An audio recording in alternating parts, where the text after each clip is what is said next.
지난 박근혜 대통령 탄핵 이후 급속도로 우리나라가 작용화되면서 자유체제가 무너지고 있는데요. 특히 우리가 살고 있는 지역에까지 침투해서 아주 위태로운 그런 상황으로 그렇게 치닫고 있습니다. 이 위기에 처한 대한민국을 정상화하기 위해서 자유우파의 대통합을 추진하고 계시는 분이 오늘 이 자리에 오셨습니다. 대한민국 대세운동 중앙회의 창립위원장을 맡고 계신 이휘천 국정원 교수님이신데요. 앞으로 모시고 주민자치기본법과 대한민국 공산화 전략이라는 주제로 강의를 들어보도록 하겠습니다. 이휘천 교수님 앞으로 모실 때에 큰 박수로 환영해 주시기 바랍니다. 예. 안녕하십니까. 예. 황교안 대표님과 자주는 못 만났지만 이렇게 나라를 걱정하고 이렇게 대화도 많이 좀 나눴습니다. 앞으로 이 용산 포럼이 정말 대한민국을 살리는 싱크탱크로서의 역할을 잘할 수 있기를 바라겠습니다. 제가 우선 이거 나올 때까지요 말씀드리면, 제가 2021년도 2월 초 김승규 전 국정원장님께서 제게 주민자치기본법이라는 이 법안을 하나 보내주셨더라고요. 좀 보라고. 근데 딱 보는 순간에 어떤 느낌이 들었냐 하니까, 만약에 이 법이 통과된다면 대한민국의 체제가 무너질 것 같다.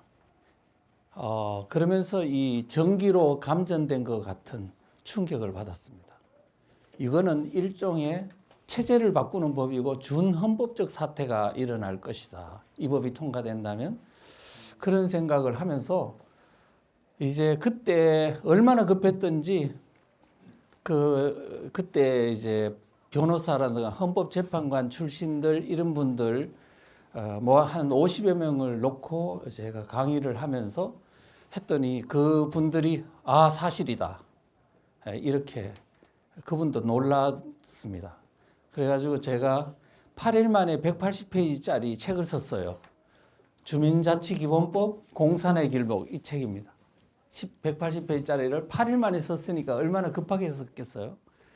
여러 가지 부실한 면이 있었습니다만은 그걸 통해서 그리고 국민들한테 강의를 하면서 이제 마을이 지금 적화되고 있다는 사실을 국민들한테 알리게 됐고, 이제 이게 상당히 이슈가 되면서 이제 국민들을 깨우게 됐던 거죠.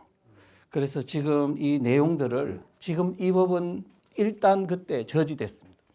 저지됐지만 이 법을 왜 보느냐 하면, 그들이 대한민국을 어떤 나라로 만들려고 하는지는 그 법안에 정말 자세히 잘 되어 있습니다. 그래서 이 법을 보면 앞으로 그들이 꿈꾸는 나라가 어떤 나라인지를 잘 알 수 있기 때문에 이 법은 아직도 폐기되지 않고 살아있다. 이렇게 보시는 게 맞을 것 같습니다. 지금 이 법을 보기 전에 우선은 이 법이 그냥 불쑥 나왔나? 아닙니다. 오래전부터 준비가 됐었다. 그래서 언제부터냐 하면은 2000년도 김대중 정부 때 이제부터 귀촌 귀농 운동이라는 게 일어났습니다. 그래서 김대중 정부를 거쳐 노무현 정부를 거치면서 훨씬 더 빠른 속도로 귀촌 귀농 운동이 확산됐어요. 제가 한 2009년도쯤인가 강원도에 이제 어떤 군부대 강의를 갔었는데 그 기무부대장이 그러더라고요. 혹시 교수님 귀촌 귀농운동 아세요? 그러더라고요. 그래, 잘 모르겠는데요. 그랬더니 그 사이트 한번 들어가 보세요. 좌파들이 거기에 막 그냥 난리라는 거예요. 이 사람들이 귀촌 귀농 운동을 해서 강원도 지역의 마을에 들어가서는 거기에 진지를 틀고 뭐 경제공동체, 마을학교니 또는 경제공동체, 뭐 협동조합이니 사회적 기업이니 이런 어떤 명분으로 시골로 들어가서 세력을 넓힌 후에 이장직을 장악했어. 또 이 사람들끼리 또 네트워크를 구축해서 세력을 넓히고 또 그들이 서로 밀어주기 해서 지방의원이 되고 이렇게 해나가고 있다고 이야기를 하더라고요. 그래서 이 사태가 심각하구나 이렇게 해서 쭉 이제 관찰을 하게 됐습니다. 그런데 이제 관찰하면서 보니까 이 사람들은 이제 2003년도 4년도 그즈음 노무현 때 아닙니까? 베네수엘라에 있는 지방자치회 모델을 연구하면서 전문가들이 한국에 와가지고 지금 베네수엘라가 마을을 장악해서 어떻게 이 좌파의 세상을 만들고 있는지 차베스의 통치 모델을 벤치마킹하기 위해서 많이 연구를 하고 있다는 것을 알게 됐습니다. 어쨌든 그런 외국 모델도 연구를 하지만 국내에서 또 모델이 하나 만들어졌습니다. 마포에 있는 성미산 마을이라고, 마포에 가면은 이제 성미산 마을이라고 있는데 합정동, 연남동, 뭐 그다음에 서교동, 망원동, 창전동인가 이런 지역에 어떤 그 개발되지 않는 그 마을이 있는데 거기를 근거지로 해서 좌파들이 몰려가지고 하나의 생태계를 형성한 곳입니다. 그래서 이 성미산 마을에는 유창복 씨라는 사람이 이 도시 개발을 반대하면서 이제 여기에 터전을 잡았는데 거기에 뭐 성미산 학교니 자기들끼리 그 지역 내에서 학교를 만들어가 12년제로 운영을 하면서 공산주의 사상, 좌파 사상을 계속 가르치면서 확대 재생산하면서 그들만의 세상을 만들었던 거죠. 그래서 공동 생산, 공동 소비, 공동 구매 또는 공동 육아 이와 같은 어떤 것을 통해서 그들만의 세상을 만드는 게 바로 성미산 마을이다. 그러니까 우리 그 인근 사람들과는 전혀 완전히 다른 별종의 세상을 만들고 있었는데 이 성미산 마을이 한 곳이었으면 좋았겠잖아요. 이제는 이 성미산 마을 모델이 전국으로 다 퍼져버린 거예요. 누구에 의해서? 박원순 시장에 의해서. 지금 그와 같은 현상들이 이제 벌어졌습니다.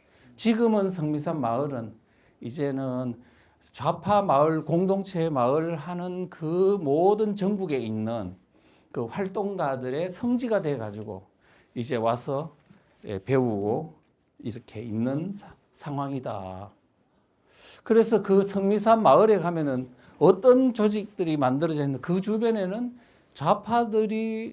좌파들만의 조직들이 그냥 거기에 구름대처럼 몰려 있는 상황입니다.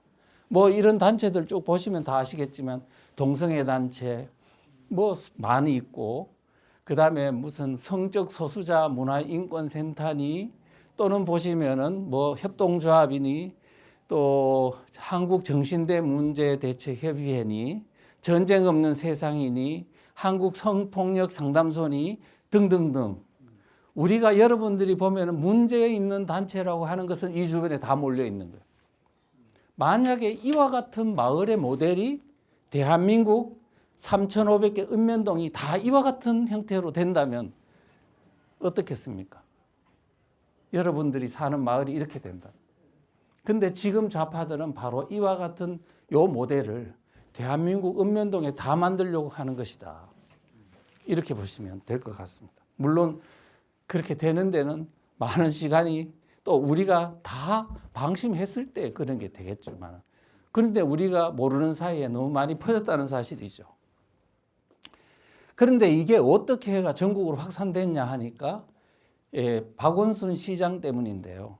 박원순 시장은 아시다시피 2010년도 지방선거 때 오세훈 시장이 당선됐다가 이제 사퇴를 해버리고 보궐선거에 의해서 2011년도 1월에 이제 당선이 됐습니다. 당선이 되고 나서 2012년도에 들어가서 지금 그 성미산 마을을 만든 그 유창복 씨를 중심으로 해가지고 이 모델을 서울 전역에다가 퍼뜨려야 되겠다 해가지고 뭘 만들었냐면 서울시 마을 공동체 종합지원센터 서마종이라는 단체를 만들었습니다. 그래서 서울시 예산으로 성미산 마을과 같은 것을 서울 전역에 퍼뜨리는데 어떻게 하냐면 1년 내에 한 2012년도죠. 그러니까 2012년도 불과 몇 달 만에 100여 개를 만들겠다. 그리고 5년 내에는 1000개의 성미산 마을 같은 좌파 마을 공동체를 만들겠다. 했는데 실제 다 만들었어요.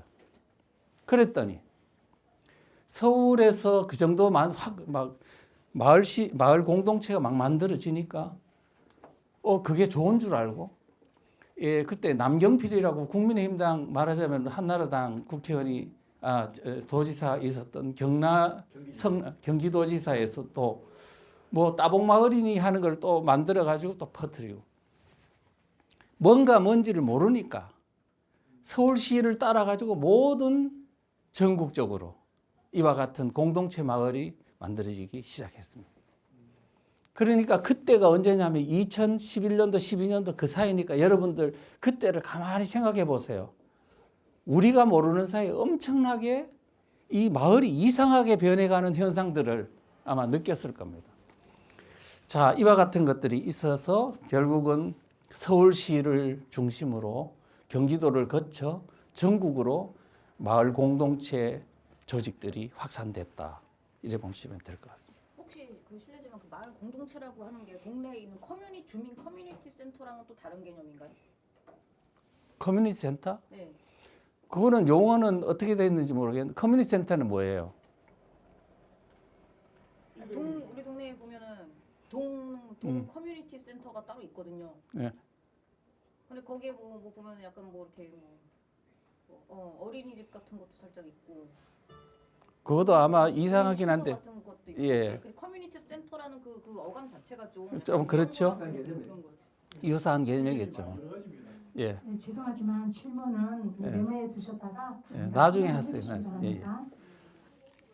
자, 이와 같이 확산이 되고 있었는데 좌파들이 마을을 장악하려고 하는 것은 뭐냐면 굉장히 체제를 바꾸기 위한 그 아주 중요한 수단으로서 활용되고 있는 거예요. 옛날에 공산주의도 다 보면은 농촌이니 뭐 이렇게 하방운동을 해가지고 민심을 장악하고 그 다음에 체제를 바꾸는 걸 했잖아요. 중국도 그랬고 뭐 다 러시아도 그랬고 이재명도 그랬어요. 대한민국 혁명하라는 책에 보면요 뭐라고 되어 있냐 하면은 지방자치 항목에 딱 가서 꼬리를 잡아 몸통을 흔든다라는 이 글을 딱 써놨더라고요. 지금 성남시라는 어떤 자치단체를 장악해가지고 거기에서 완전히 자기들의 세상을 만드는 자치단체를 만들고 그걸 가지고 대한민국을 지금 체제를 바꾸는 거예요. 지금 이 사람들의 생각입니다. 그래서 우리가 여러분들이 지방분권이니 주민자치니 그 다음에 지방자치니 하는 것들이 이거는 주민들의 어떤 직접 민주주의 내지는 주민들을 위한 아주 풀뿌리 민주주의를 하기 위한 것이구나라고 생각하면 오산인 거예요. 원래는 그런 건데 이들은 뭐냐면 그와 같은 어떤 자치 형태를 가지고 실제는 장악해가지고 대한민국을 체제를 바꾸려고 하는 수단으로 쓴다는 것을 우리가 명심해야 된다 하는 것입니다. 그 다음에 이제 그러고 지금 이 이재명의 책은 언제 나왔냐 하면 박근혜 대통령이 탄핵된 그 시점 2017년도 1월 달에 나왔어요. 그러니까 3월 달에 탄핵이 됐고 5월 달에는 문재인 대통령이 당선됐죠. 지금 그 문재인 대통령은 당선되자마자 제일 먼저 했던 게 저는 딱 보니까 바로 이쪽으로 가는 거예요. 지방을 장악하겠다. 지금 뭐냐면 체제를 바꾸는데 지방보다 더 중요한 것은 없다는 것을 다 아는 거죠. 그 사람들은. 우리는 몰라도 그 사람들은 다 알아요. 그래서 문재인 대통령이 당선되자마자 딱 한 달 뒤에 전국 지방자치단체장들을 불러놓고 뭐라고 말했냐면 내가 그때 그 이야기를 듣고 깜짝 놀라서 소름이 돋았어요. 그 6월 14일이니까 이제 대통령 당선된 후에 불과 한 달 만에 전국 시도지사 간담회에서 뭐라고 말했냐면 연방제 버금가는 지방 분권을 이루겠다고 말했어요. 그런데 그때 당시에 거기 앉아있던 모든 자치단체장들이 이게 말하는 바가 무엇인지를 염두에 안 두는 것 같더라고요. 나는 이게 지방자치, 지방분권을 가지고 대한민국의 체제를 바꾸고 이제 연방제 통일로 가려는 도구로 쓰려고 하는구나. 이제 체제를 바꾸는 어떤 엔진을 지금 틀고 있구나 하는 것을 느꼈습니다. 자, 그랬는데요. 바로 여러분 잘 아시는 2018년도, 그러니까 이때 지금 대통령이 이 말을 하고 2017년도죠. 2018년도 2월 같으면 평창 올림픽이 있었던 데 아닙니까? 불과 몇 달 만에 지금 이 지방분권 정책을 하려고 가속적으로 노력을 한 후에 2018년도 3월 달에 더불어민주당에서 헌법을 바꾸기 위한 개정안, 헌법 개정안을 발의를 했잖아요. 그때 이제 내용을 딱 보니까 정말 저는 서스라치게 놀랐습니다.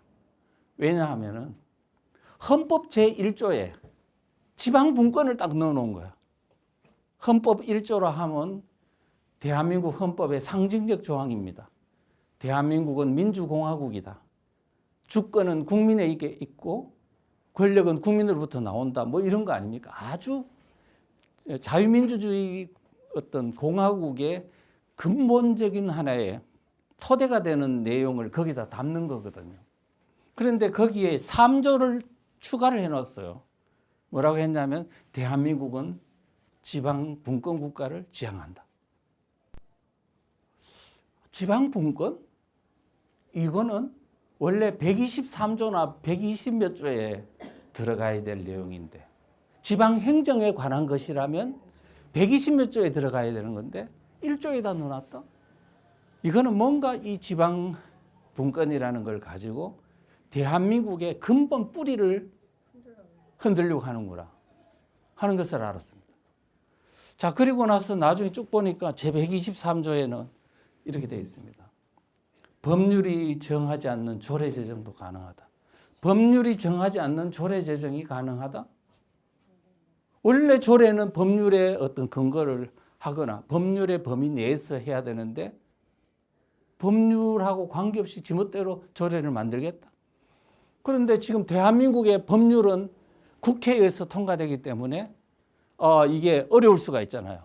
그런데 자치단체는 뭐냐면은 이 한번 전라도 지역이나 또 잘하면은 곳곳에 이제 좌파들이 지방의회를 다수를 장악하고 단체장을 장악할 수 있으니 이걸 가지고 조례는 멋대로 그거는 그 지역에서는 바꿀 수가 있지 않을까요? 자, 그러면은 대한민국의 헌법은 근본적으로는 자유민주주의 체제가 유지되는데 지방자치단체별로 조례를 바꿔버리면 멋대로 바꿔버리면 거기는 사회주의 체제로 갈 수 있는 거 아닙니까? 우리가 지금 이렇게 되면은 어느 틈엔가 한 번은 서서히 선거에서 이기면 한 번 이기면 바꾸고 또 바뀌고 해서 나중에 결국은 보면은 위에는 자유민주주의 체제인데 대한민국의 하부는 이미 붉은색으로 다 넘어가 있는 거지.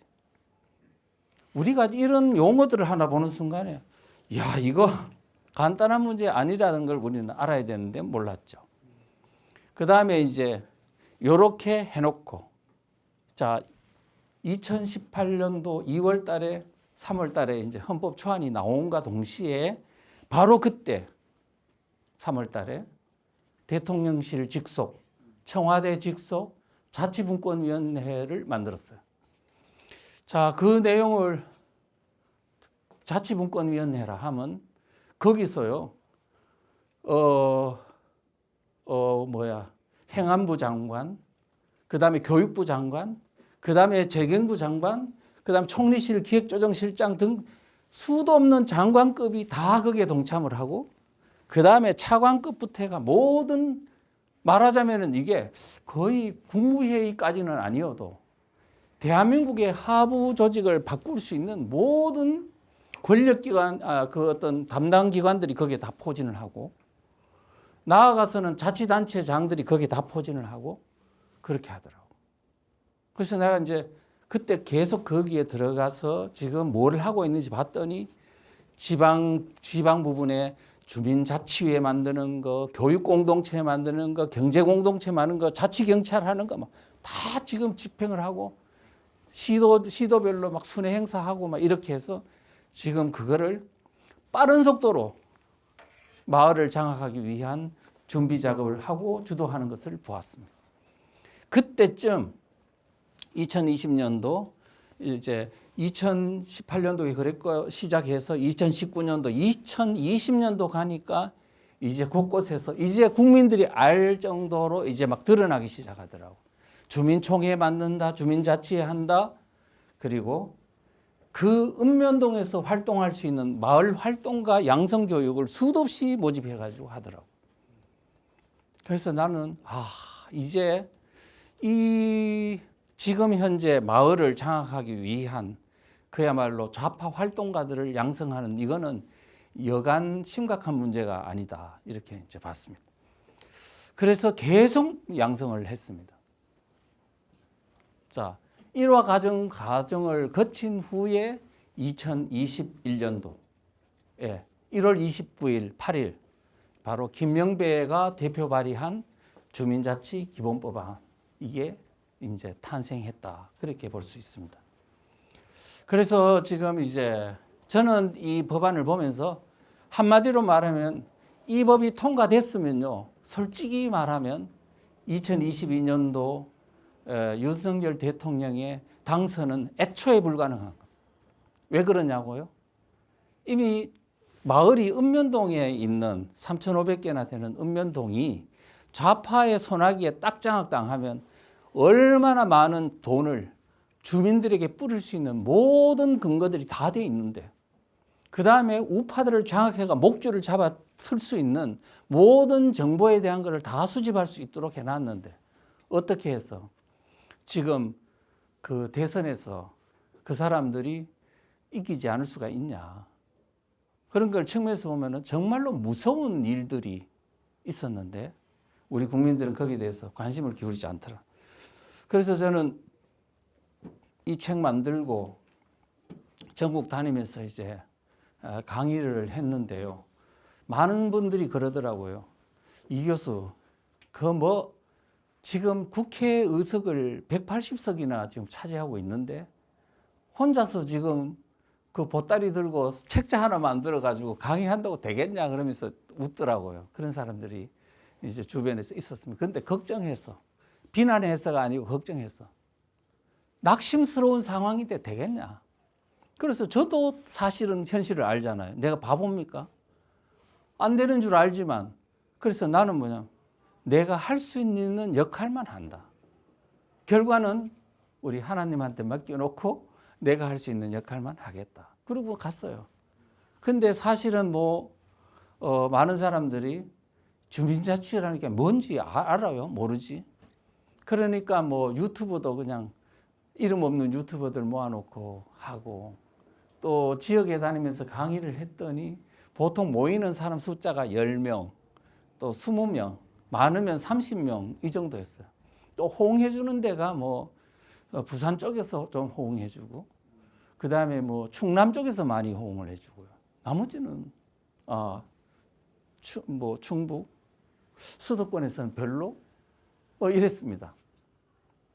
이런 상황이 벌어졌는데 근데 제가 가서 볼 때는 기적들이 일어나더라고요.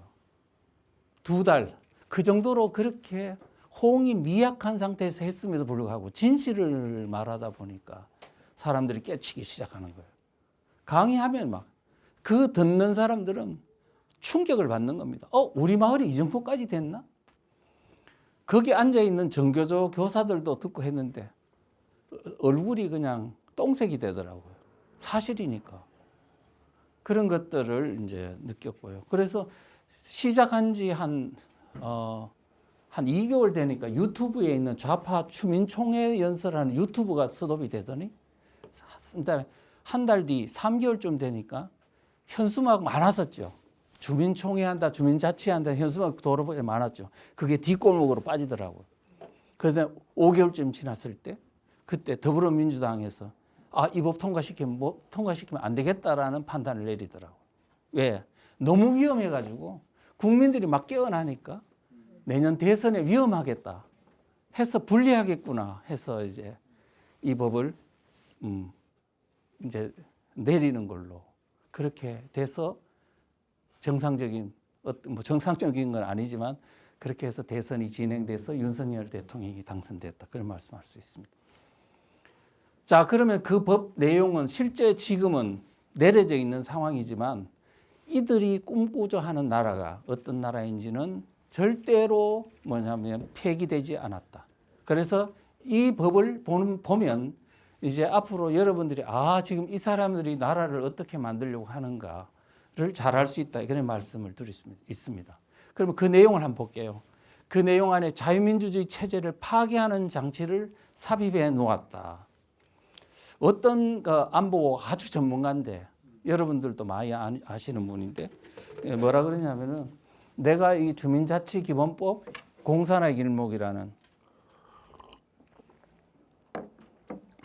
책을 썼더니 그 사람이 그러는 거예요. 아니 공산화라 하는 말은 민주적 중앙집중제라고 이렇게 집권 전체주의 시스템으로 되어 있는 건데 지금 이 법을 아무리 봐도 지방 분권이고 좌파가 마을을 장악하는 정도는 몰라도 공산화라는 말은 너무 심하지 않느냐. 이 사람이 공산주의에 대해서 잘 모르고 지금 하는 소리 같다. 이렇게 말을 했어요. 그래서 상처 받았을까요? 안 받았을까요? 그렇지만 저는 그거를 싸울 필요가 없다. 국민들한테 알려주는 것이 싸움에서 승리하는 길이라 해서 그냥 이야기를 했습니다. 그 내용을 이제 쭉 하나 보면은 주민자치기본법 5조 제3항에 보면 이렇습니다. 주민과 주민자치회는 노동, 인권, 환경, 복지 등 관계법령에서 규정한 사회적 책임사항을 준수해야 된다. 이 말인즉슨 지금 노동, 인권, 환경, 복지라는 건 네오막시즘, 변종공산주의이잖아요. 지금 그런 법들이 지금 어마어마하게 많이 지금 바뀌어가지고 이미 시행되고 있습니다. 또 조례도 그렇게 바뀐 조례들이 많아요. 근데 이거를 어떻게 하라고요?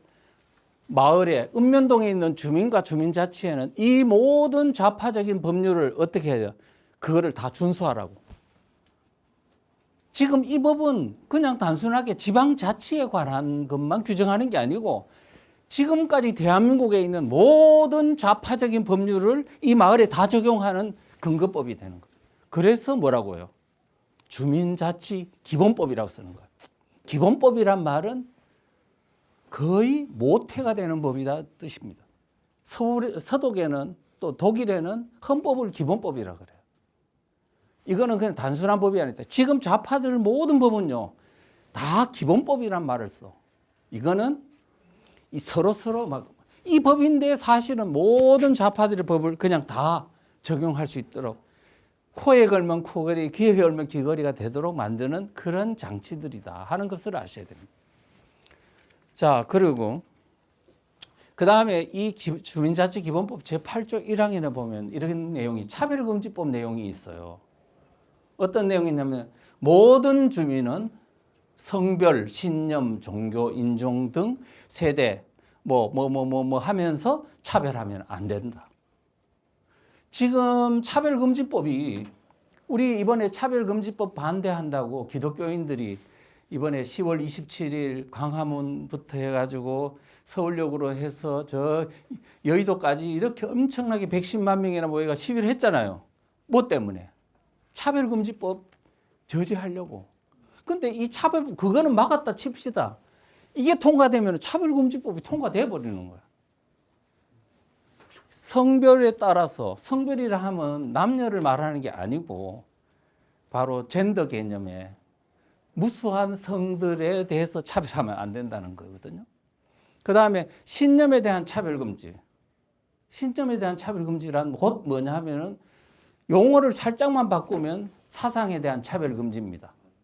지금 차별금지법이라는 것도 있잖아요. 여기도 보면은 성별, 성적 지향, 성별 정체성에 대한 차별금지는 3개 항목이고, 그 다음에 뭐가 있냐면 사상에 대한 차별금지, 정치적 이데올로기에 대한 차별금지가 있어요.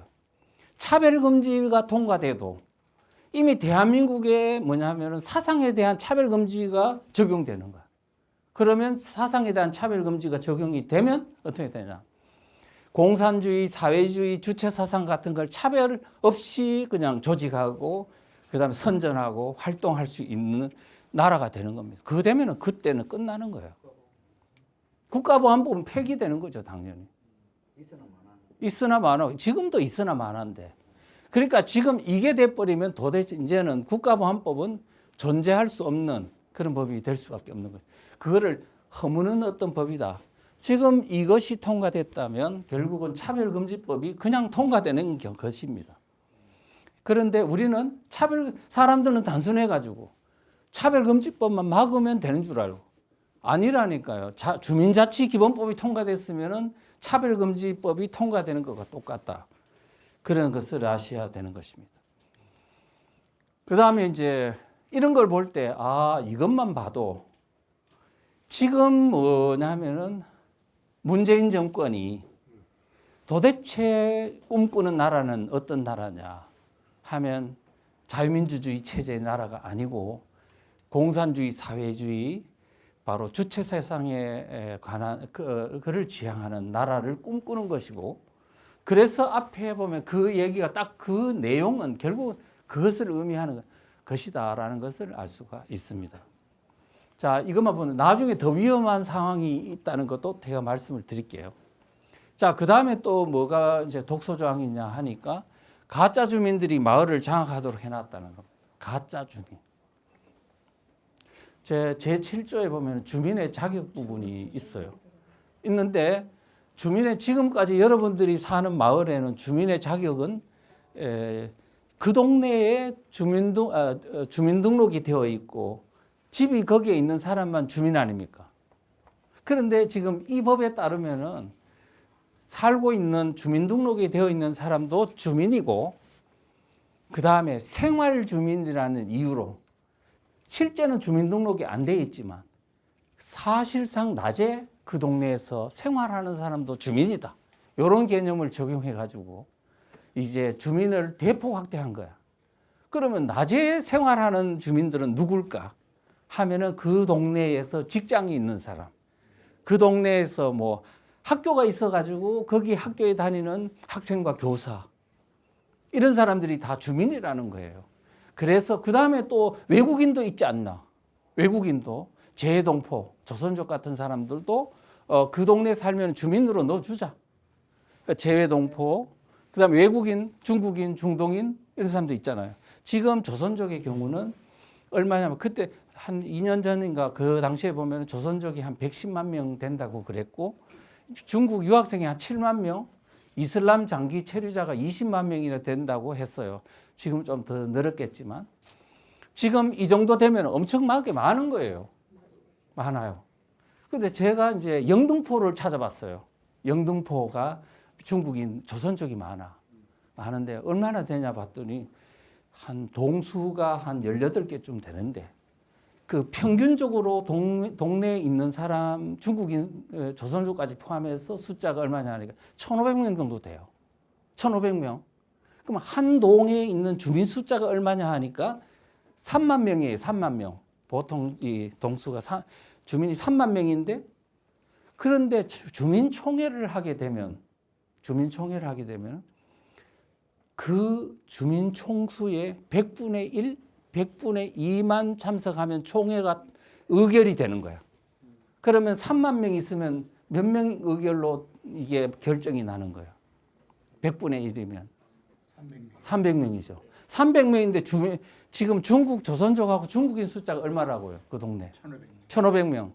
그럼 중국인들이 뭐야? 그러면은 바로 멋대로 통과시킬 수 있는 숫자인 거예요. 우리가 지금 현재 대한민국이 지금 중국 조선족이 국적이 있어요, 없어요? 아니, 주권이 있어요, 대한민국에? 없죠. 없는데 어떻게 해서 대한민국의 가장 말단에 있는 자치단체에 어떤 단체에 그 행정의 중요한 결정을 주권이 없는 중국인 조선족이 그 집단적으로 결의를 해버리면 통과된다면 이건 대한민국입니까 아닙니까? 지금 이와 같은 사태가 주민자치기본법 안에 이런 것들이 있었는데 여기에 대해서 관심이 없었던 거죠. 그 다음에 기관 사업체에 근무하는 사람?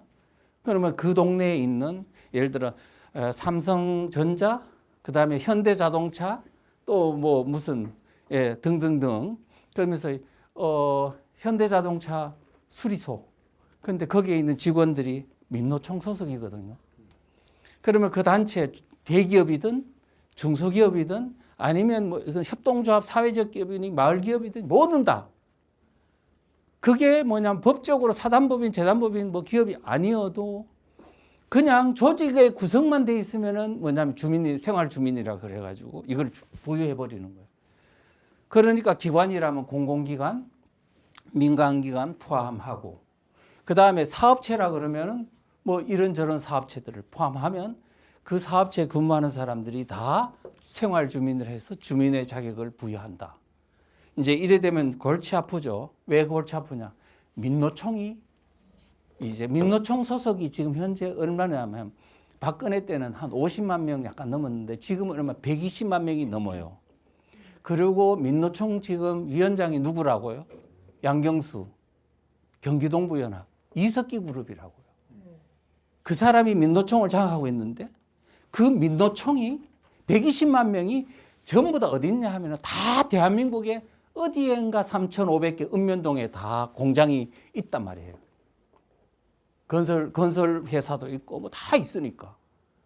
자, 이렇게 되면 지금까지 민노총은 16개 산별노조라고 해서 기능별로 16개가 있고 지역별로는 시도 조직, 시군 조직 있고 그냥 거기서 끝났단 말이에요.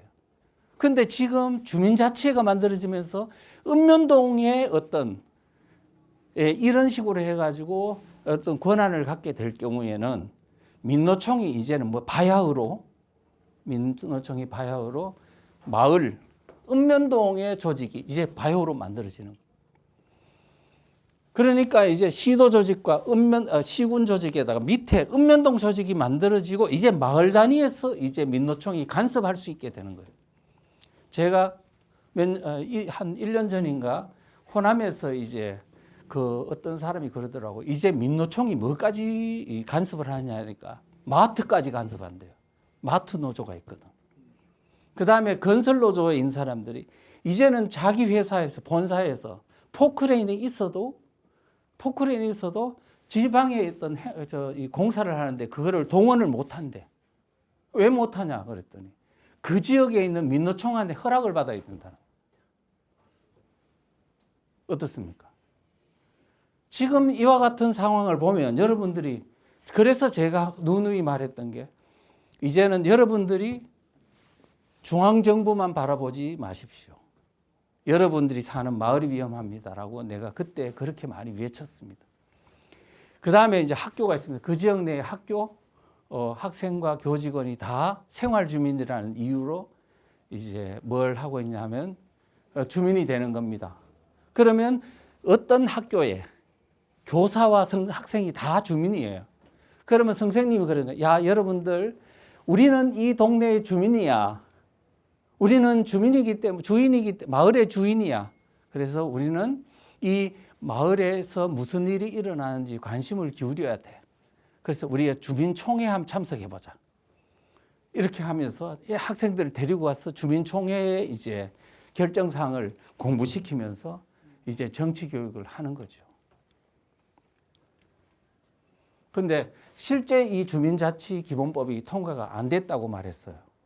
그러면 괜찮은 거냐? 바로 그 법이 저지되자마자 바로 조례를 통해 가지고 이제 우회적 방법으로 주민자치회를 만들고 있었던 거죠. 그래서 사실은 시범적으로 할 수 있는 근거법을 가지고 전국 실시를 시도했으니 이건 위법입니다만은 문재인 정부는 아랑곳하지 않고 전국 실시 쪽으로 몰아갔습니다. 예, 그랬는데 그러면 지금 보십시오. 지금 은평구에도 보면 지금 얼마나 지금 주민자치회가 만들어졌느냐 하면은 제가 윤석열 정부가 등장한 후에 내가 대통령실에 가서 물어봤어요. 그 이야기하다 보면 행안부 직원이 그러더라고요. 3,500개 읍면동 중에 1,244개가 주민자치회가 만들어져 있다고. 많이 만들어진 거죠. 그런데 그때 주민자치회가 만들어졌는데 이게 어떻게 되어 있냐 한번 보십시오. 녹본동입니다. 녹본동에 누가 주민이냐 하니까 녹본동에 소재하는 사업장, 기관, 단체, 학교에 속하는 사람, 등록 외국인. 아까 주민자치기본법에서 주민이라고 했던 그 내용하고 똑같은 거예요. 결국은 같은 것이 실제는 법이 통과됐으니까 안심이다가 아니고 실제는 그게 시행되고 있다 하는 겁니다. 그 다음에 여기도 주민총회도 전 주민의 1%만 참석하면 된다라고 돼 있고요. 그 다음에 여기는 나이 기준은 얼마냐 하니까 15세를 기준으로 참석할 수 있다 이래 됐어요. 그런데 지금 여기를 한번 볼까요? 울산에 있는 병영 2동에는 만 8세 이상이 주민총회 참석할 수 있다고 돼 있습니다. 만 8세? 말도 안 되죠. 그러면 만 8세면 몇 학년이에요? 초등학교 2학년. 초등학교 1학년, 2학년이 주민총회에 가서 이거 결정할 수 있는 인지 능력이 됩니까? 안 되죠. 그러면 좋아요. 이 주민총회 때 어떤 결의를 하는지 보자고요. 혹시 주민세 균등분 환원 사업 결정. 여러분 혹시 주민세 균등분 환원 사업이라는 개념을 아시는 분? 몰라요. 좀 없죠. 네. 이거를 결정한다. 이런 거를.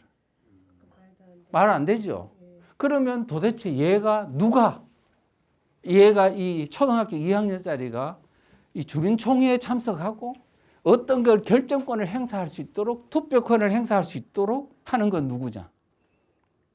교사들이겠죠. 뭐.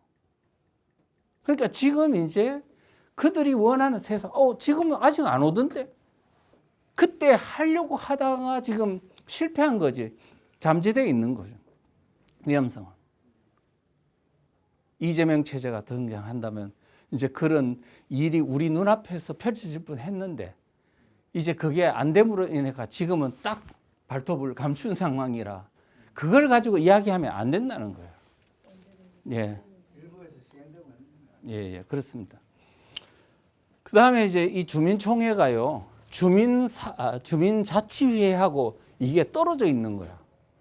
아니, 원래는 회라는 거는요, 안에 들어가 있어야 돼요. 주민총회가 주민자치회 안에 있어야 되는데 이게 떨어뜨려 놓고 주민총회를 해놓고 그 다음에 그 주민총회에 참석하는 게 다 뭐예요? 사회직계업, 협동조합, 동성애단체, 학교, 노조 이런 단체들이 다 동원부대가 가서 결정을 하고 그 다음 마치 민주주의인 것처럼 하면서 실상은 누가 하느냐면 이 사람들, 당신들은 결정만 해. 우리 시키는 대로 결정만 해. 우리가 모두 우리가 은밀히 다 마을을 지배할 거야. 그러니까 이거는 절대 이 안에 있는 거는 외부로 밖에 발설하면 안 돼. 그러니까 안에서 사무국장이 요런 위원들과 다 함께 실제 마을을 통치하는 겁니다. 하고 주민총회는 밖에서 쓸만한 거 주민들한테 인심 쓰고 이미지를 좋게 하는 것만 의결하는 거죠. 뭐 환경 미화를 한다. 아니면 노인들한테 복지한다. 이것만 의견해놓고 마치 포장용으로 하고 실제 중요한 사항은 어디서 한다? 주민자치회에서 한다. 이제 이해 가십니까? 자, 그 다음에 이제 주민자치회가 또 무슨 문제가 있냐 하니까 국가기관과 자치단체에 대한 주민에 대한 신상정보 요구권이 있어요. 그래서 제10조 16항에 보면 주민자치회는 관계중앙기관의 장, 그러니까 말하자면은 법무부 장관, 경찰청장, 뭐 관세청장 등등등 밑에 산하기관까지 말하자면은 경찰청장만 그런 게 아니고 지방경찰청장, 그다음 경찰서장, 파출소장까지도 모든 행정기관, 그다음에 교육기관을 포함합니다. 교육관 포함해서 그 기관한테 뭐를 요구할 수 있냐? 이 소속된 주민에 대한 정보를 요구할 수 있다. 내놓으라 그러면 다 줘야 돼요. 그런데 그 밑에 참 무시무시한 게 있어요. 요청을 받은 자는 이에 따라야 한다. 아니 주민자치회장이 그 주민에 대해서 법무부 장관 보고 경찰청장 보고 그다음에 외교부 장관 보고 또는 뭐 경찰서 그다음에 국세청장 관세청장 보고 이 사람에 대한 정보 내놓고 그러면 다 줘야 되는 거야. 그래서 구상진 변호사라고 우리 헌변 대표회장이 했던 그분이 그러더라고. 이거 딱 이야기하니까 이거는 현행법상 대통령이나 국회의원도 못 갖는 무소불위의 권한이다. 그걸 누구한테 줬다고? 주민자치회장한테 줬다. 그러니 뭐 이 정도 되면은요 완전히 그냥 그 소속된 주민들은 이제는 올가미 안에 든 쥐야. 그런데 그때 그렇게 해서 얻은 정보를 어디서 나는 관리할 거냐 나 그게 궁금했거든요. 근데 그 법에는 없어. 그 법에는 없어요. 그래서 항상 좌파들의 법은요 그 법만 보면 안 돼. 그 법과 떨어져 있는 다른 연관법들 속에서 전체를 봐야 모자이크 된 것을 실체를 알 수가 있다. 그래서 지금 진선미 의원이 발의한 마을 공동체 기본 법안 거기에도 보면 행안부 장관이 마을 공동체 종합 정보 지원 시스템 구축을 운영하도록 이렇게 해놨습니다. 그 다음에 서영교 의원이 발의한 마을 공동체 및 지역 사회 혁신 활성화 기본 법안 안에 딱 보면은 행안부 장관이 종합 정보 시스템을 구축 운영하도록 되어 있습니다. 그러니까 3,500개 읍면동물로 수집된 이 주민에 대한 정보를 어디서 지금 통합 관리한다고요? 행안부 장관에 있는 거기에 메인 어떤 주민들을 이 수집된 정보를 통합 관리하는 어떤 민간 정보 기구가 만들어지는 거지. 옛날에는 국정원에서 뭐 혹시 민간 사찰한다 그러는데 이제는요 행안부에서 아예 주민들을 모두 일거수일투족을 다 정보를 수집해 가지고 딱 관리하는 거야. 이제는 뭐냐면 신원사항에 보안도 없어. 그럴 수 있어요. 자, 그래 놓고 거기다가 경찰에 있는 지금 전국으로 퍼져 있는 골목마다 있는 CCTV 있잖아요. CCTV에다가 그거다가 안면 인식 기술을 탑재하면 이 정보망하고 어떻게 돼요? 경찰청장이 지금 어디에 있어요? 소속이. 행안부 소속 아닙니까? 그러면 행안부가 지금 대한민국의 국민들의 모든 것을 완전 목줄을 탁 잡고 꼼짝마. 너 지금 부동산이 얼마지? 어디 있지? 이런 거 다 탈탈탈 털어가지고요. 완전히 이렇게 됩니다. 지금 우리가 자유민주주의를 아무리 이야기해도요. 마을 단위에서 이와 같은 지금 목줄을 잡으려고 하는 검은 손이 우리 지금 주변에서 목을 지향하고 있는데도 지금 아무 일이 없는 것처럼 태평성대로 살면 되겠습니까? 안 되겠습니까? 자, 그 다음에 이제 주민자치의 주도권이 또 외부 단체가 장악하도록 했다는 사실입니다. 외부 단체가 주민자치회를 장악하도록 해놨어요. 그래서 실제는 뭐냐면 주민자치회는 읍면동 3,500개 중에 하나잖아요.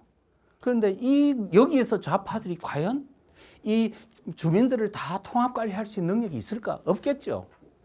그러니까 실제적으로는 주민자치회장이 그 사람이 뭘 알겠어요? 행정을 해봤어? 아니면 어떻게 알겠어요?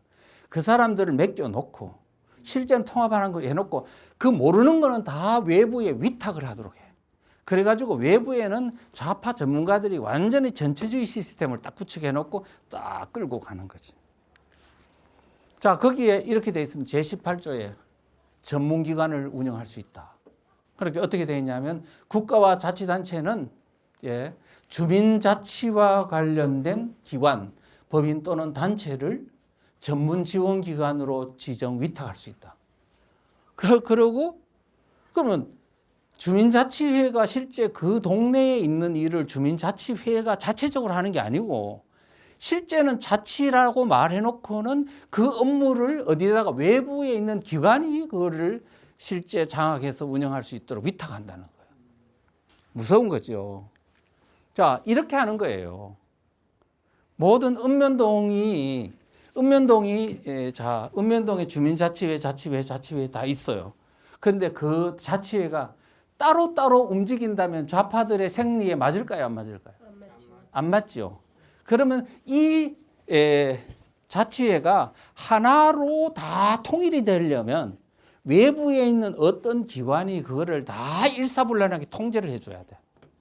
그게 바로 뭐 지역별 전문 지원기관이고 그 위에 가면 또 있고 또 있고 결국은 행안부라든가 이런 데서 딱 장악하는 겁니다. 그러니까 아까 어떤 전문가가 이거는 뭐 분권인데 뭐 이거 가지고 공사라는 말을 썼냐 이런 말 하면 돼요, 안 돼요? 안 되죠. 돼요, 안 돼요? 안 되죠. 예. 자, 그런데 그게 사실이 어떠냐? 그게 사실이 어떠냐 보니까 서울시가 이미 박원순 시장에 의해서 주민자치회를 가장 선도적으로 해온 자치단체입니다. 그러다 보니까 이미 다른 어떤 그 시도보다 훨씬 더 빨리 이 조직이 운영이 됐어요. 그래서 뭐가 있냐 하면은 구청마다 외부에 구청 외곽에 구주민자치지원단이라는 게 만들어졌어요. 거기서 컨트롤 타워입니다.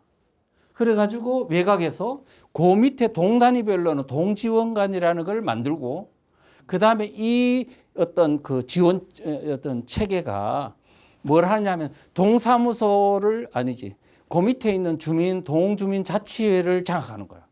지금 주민자치회장을 중심으로 해서 이게 자치조직인 것처럼 해놨지만 실제는 누가 이끌어가는 거예요. 그 이미 파견된 공산당원이 말하자면 공산당원이 자치회장을 딱 끌고 가는 거죠. 그 다음에 그 위에 가면 그 지시는 누가 하냐? 구주민자치지원단이 하는 거예요. 그러면 구주민자치지원단이 뭐냐면 구청도 통제하고 동사무소도 통제하고 그 밑에 있는 동지원관을 컨트롤하면서 주민자치회까지도 다 끌고 가는 거예요. 지금 이게 공산주의 방식입니다. 아시겠죠? 그런데요, 그렇게 한 서울시가 어떤 문제가 있냐면 심각한 문제가 있다는 것이 이 종합감사 결과에 드러났습니다. 사실은 제가 그 책이 만들어지고 제가 계속 강의를 하면서 그 어떤 주민자치와 관련된 그 학회가 있어요. 자치학회라고. 그분하고 이야기를 하고 뭐 여러 가지 하면서 어떤 일이 벌어진 3월 달에 이 서울시에서 세미나를 개최했어요. 그쪽에서 뭐 또 여러 가지 사람들을 불러 모아 가지고 왜냐하면 그때 당시에 종로구를 중심으로 해가지고 주민자치회 박원순이가 만든 주민자치회 심각한 문제가 있다고 막 이제 문제 제기가 많이 있었기 때문에 그래가지고 세미나를 개최했는데 거기서 자치회에 참여했던 사람이 막 폭로가 있었던 거예요. 이게 심각한 문제가 있다고. 그래서 오세훈 시장이 당선돼 가지고 이제 이거를 종합감사를 실시했어요. 그래서 9월 달에 종합감사 결과를 발표했는데 어떤 내용이 나와 있냐면은 이런 얘기를 한 거죠. 지금 서울시 외곽에 있는 바로 그런 민간 조직이 얼마나 돈을 빨아먹었는지 지금 박원순 10년 동안 시민단체가 1조 원을 돈을 받아먹었다. 그래서 서울시는 바로 이런 어떤 좌파 민간단체의 ATM기, 현금 인출기로 전락했다. 이런 이제 비판을 했습니다. 자, 그런데요. 자, 한번 요 기사 내용을 한번 읽어보겠습니다. 이게 누가 했느냐 하면 오세훈 시장이 말한 거예요.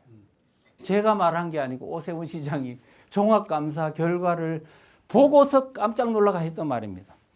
시민단체 출신 인사들이 임기제 공무원으로 서울시 도처에 포진해 위탁업체 선정에서부터 지도 감독까지 관련 사업 전반을 관장하고 그 다음에 자신이 몸담았던 시민단체 재정 지원을 하는 그들만의 마을, 그들만의 생태계를 만들었다. 이것도 모자라 중간 지원 조직이라는 창구를 각 자치구에 설치하고 그것조차 또 다른 시민단체 위탁에 운영하도록 했다. 이것이야말로 시민단체의 피라미드, 시민단체형 다단계가 아닐까요? 오세훈 시장이 이렇게 말을 한 겁니다. 아까 말했던 지금 바로 주민자치회에 뭐라고 했어요? 아, 주민자치회에서 안 되는 거는 바로 외부 전문기관에 위탁할 수 있다. 그 말이 갖는 의미가 바로 현실적으로 이렇게 나타나더라는 거예요. 그래서 지금 우리가 이제 이런 걸 보면, 이야, 이게 무시무시한 거구나. 우리가 법안 하나를 볼 때, 법안 하나에 있는 문구 하나도 그냥 여사로 넘기면 안 되는 거예요. 바로 그 단어가 의미하는 바는 또 그 배후에 무엇과 연결되는지 정확하게 다 지금 지도를 봐야 바로 그들의 실체를 알 수 있다. 그래서 어설프게 있잖아요. 용어 하나 안답시고 자치행정에 대해서 자치단체 자치행정을 안다고 그렇게 큰 소리 치면 절대로 안 된다. 그들의 그 의도하는 바와 그 다음에 그들이 쓰는 용어, 그들이 쓰는 지향하는 어떤 행태, 그것을 알지 않으면 절대로 그들의 실상을 알 수 없다. 그래서 그렇게 말할 수가 있습니다. 그 다음에 읍면동 기업과 자영업자들의 피해가 너무 크다는 건데요. 자, 13조에 보면 주민자치회가요, 권력기관이에요. 읍면동에서 지금 동장보다 더 큰 권력을 행사하는 게 주민자치회장인데 그 사람들이 뭘 할 수 있냐? 사업할 수 있도록 해놨어요. 사업. 근데 그냥 문방구를 하나? 아니고 주택사업도 할 수 있고 그 다음에 주차장도 만들 수 있고 아마도 무슨 거대한 마트도 할 수 있을 겁니다. 자, 그런데 이 수입 사업을 함에 있어서 뭘 할 수 있냐면 국유재산과 군유재산이나 시유지 같은 것들을 그냥 사용하거나 아니면은 헐값에 이거를 불화를 받아다가 구입해가 쓸 수도 있도록 이거는 땅 짓고 헤엄치기 사업을 하겠다는 겁니다. 국가와 자치단체는 국유재산이 필요하다고 인정되면 주민자치 우선매가 무상으로 대여 사용케 할 수 있다. 야, 앞으로 이제 국가 소유재산, 시유지, 군유지 같은 것도 자치단체, 우리가 지금 일 쓰자. 그러면 그냥 써야 되는 거야. 그런데 그걸 가지고 뭐 할 수 있다고? 사업할 수 있다고. 여러분, 권력기관이 뭐냐면 사업을 하면 안 돼요. 맞아요. 사업하면 민간이 다 죽어버려. 제가 그런 거를 겪은 바가 있습니다. 어릴 때 보면은 우리 아버지가 정미소를 했는데 농협에서 정미소를 만든 거야. 그러니까 우리 동네에서 원래 우리가 공장 정미소를 했는데 농협에서 우리 정미소가 잘 되니까 농협에서 우리도 정미소 하자 이렇게 된 거야. 그래서 정미소 만들었네. 그런데 농협의 방간에 모든 동네 주민들이 우리 아는 친척까지도 농협 방간에 가는 거야. 이유는 잘못 보였다가 비료 안 줄까 봐. 그래서 비료 주는 권한도 그게 여사의 권한이 아닌데 그래서 민간 업체는 죽는다는 걸 그때 알았어요. 그런데 지금 이거는 그 정도도 아니잖아요. 뭡니까? 부동산이니 뭐니 모든 걸 다 할 수 있는데 이 무소불위의 권한을 가진 주민자치회장한테 밑보이려고 민간단체에서 경쟁되는 민간단체는 그냥 다 죽는 거예요. 그래서 어쩌면 공공농장을 한다든가 리모델링 사업 한다든가 공공주차장 한다, 힐링센터 수련원 한다, 공공마켓을 한다, 공공부동산 중개소를 한다, 농수산물 시장을 개설한다, 나아가서는 부동산 업체 건축을 한다, 금융업을 한다. 바로 그게 뭐라고요?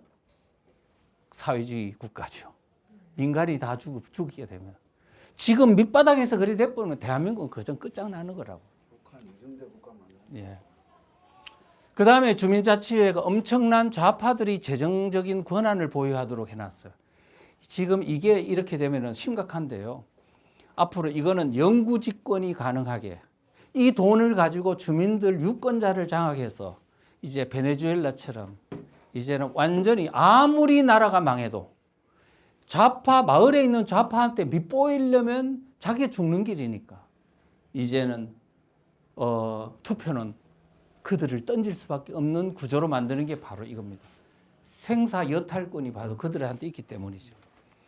자, 그래서 이게 주민자치회 제정에 보면은 특별회계 운영도 가능하고 기부금도 받을 수 있다고 해놨어요. 아니 이 정도 권력을 가진데 기부금 받을 수 있으면 전부 다 얼마나 기부금 많이 내겠어요. 우리 애국단체 하는데 돈 있는 사람이 기부금 내든가요, 안 내든가요? 안 내죠. 그런데 여기가 만약 기부금 받으면 막 자기 재산 반도 투입할지도 몰라. 왜? 살아야 되니까. 이런 것들도 있다는 거 말씀드리고, 그 다음에 특별회계 예산 중에 이런 게 있더라고요.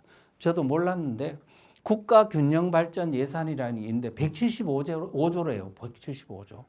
그 중에서 30%를 마을기금으로 주어야 한다고 어떤 이 시민단체 관계자가 인터뷰하면서 이런 말을 하더라고요. 그런데 제주도에 있는 이 마을 공동체 하는 교수 한 사람이 이야기 하기도 국가균형발전 예산 175조의 전액을 마을기금으로 줘가지고 운영하도록 해서 그 수익금을 주민들의 n분의 1로 나눠줘야 된다. 그러면 그 돈을 가지고 어마어마한 기금을 가지고 돈을 퍼주면 주민들이 좋아할까요, 안 좋아할까요? 영혼이 뺏길까요, 안 뺏길까요? 예. 그러면 선거는 끝나는 거죠. 자, 그 다음에 지금 아까도 내가 그랬죠. 이 자치분권, 주민자치. 겉으로 보면은 아주 분권적이고 주민들을 위한 마을 민주주의라고 이야기하지만 또 직접 민주주의라고 포장이 되지만 결론적으로는 그것은 주민들을 바로 가까이 근거리에서 감시 통제하고 그 다음에 그 뒤에 숨은 흑막 속에서는 바로 집권적인 전체주의 체제에 운영하기 위한 정말 그런 묘수다. 그래서 제가 주민자치기본법이 공산화의 길목이라고 말한 이유는 바로 그런 것이다라고 말씀드릴 수 있습니다. 그래서 지금 주민자치에만 있는 게 아닙니다. 뭐가 있어요? 마을 교육 공동체도 있고 마을 경제 공동체, 사회적 기업, 협동조합 같은 것도 있고 그 다음에 자치경찰제. 이것도 제가 시간이 없어서 설명 못하지만은 자치경찰제도 경찰을 통해 가지고 지금 장악하는 좌파들이 장악하는 시스템으로 되어 있습니다. 그래서 이와 같은 것이 떨어져 있지만 결국은 이것을 통화를 해가지고 끌고 가는 것은 좌파 마을 활동가들이다. 이렇게 만들어 놓은 게 바로 그들의 어떤 것이고 이것을 지금 밑받침해 주는 게 뭐냐면 바로 가짜 주민들입니다. 민노총, 정교조, 그 다음에 좌파 마을 활동가들이 딱 거기서 일사불란하게 마을에서 뒷받침해 주면서 그들과 함께 뭐냐면은 이 경제 공동체, 사회 공동체, 교육 공동체를 이끌어 간다. 하나로의 뭉태기로 이끌어 간다. 이렇게 볼 수 있습니다. 그런데 아까 그랬잖아요. 그게 그렇게 그것도 동별로 이렇게 하나로 뭉치는 것은 알겠는데 이 뭉친 3,500개가 되는데 이거를 어떻게 하나로 통합해 나가는 거냐.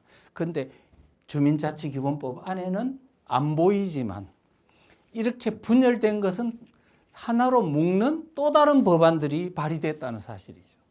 그게 바로 이해식 의원이 발의한 마을공동체 활성화 기본법안, 진선미 의원이 발의한 서영교 의원이 발의한 이 법안 안에 바로 이게 들어가 있다. 자, 마을 단위에 보면은 읍면동 조직이 있어요. 그죠? 그리고 이 읍면동 조직이 그 자치단체장, 시도 광역단체장들이 이 하나하나 읍면동 조직을 장악하도록 하고 또 행안부 산하에서 이거를 전국적으로 컨트롤할 수 있도록 이렇게 지금 법안이 발의가 되어 있습니다. 그래서 우리가 그 주민자치기본법을 보면 안 되고 그 외곽에 있는 바로 이것을 어떻게 하나로 전체주의로 끌고 갈 것인지를 이렇게 만들어 놓고 있다는 사실을 명심을 해두고요. 이것도 아직 통과는 안 됐습니다만은 지금 이렇게 하고 있다는 사실을 아셔야 됩니다. 자, 지금 아까 그랬죠. 다시 이야기하면 진짜 주민이 행정복지센터, 시군구, 시도, 행안부 지금 우리가 했던 방식인데 그 좌파 단체들은 그 옆에 가짜 주민, 주민자치회, 지원관, 전문지원 쭉 해가지고 이제 전국적인 컨트롤을 해나가면서 실제 행정 조직망을 하나로 쫙 끌고 가는 외곽의 조직들을 체계적으로 만들어 놓고 있다. 그러면 내가 이런 내용을 가지고 중국 전문가한테 물어봤습니다. 지방행정 전문가한테 물어봤더니 내가 이 설명해 줬거든요. 이 사람이 놀라면서 하는 말이 이야, 이거 중국 공산당 지방조직하고 똑같네요. 그러더라고. 그다음에 북한에 그 왜 김국성이라고 있죠. 그분 이제 그때 뭐 좀 활동하면서 이제 물어봤더니 그분도 그러더라고.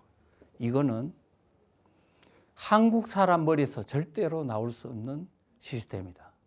그 말은 북한의 그런 어떤 종북 세력의 그런 어떤 공산주의 시스템을 철저히 아는 사람이 이렇게 할 수밖에 없다는 것을 이제 말해주고 있는 거죠. 자, 그다음에 많은 마을 경제 공동체라는 것도 있잖아요. 주민자치회 말고 경제 공동체도 한번 보자고요. 경제 공동체. 지금 경제 공동체에 보면 수많은 법률도 이루어졌어요. 법률이나 조례로 이게 돼 있는데요. 생활협동조합도 있고 협동조합 기본법이 이명박 정부 말기에 만들어졌어요. 수많은 협동조합이 만들어졌습니다. 그 다음에 각종 마을 경제 공동체 관련 법안들이 쭉 만들어졌어요. 뭐 마을 기업이니 사회적 경제니 뭐 이런 것들이 다 통과되고 시행되고 있죠. 그런데 최근에 이번에 그 총선이 된 후에 2024년도 4월 총선이 있었죠. 총선이 된 후에 이런 법안들이 막 발의가 되는 거야. 이 법안들이.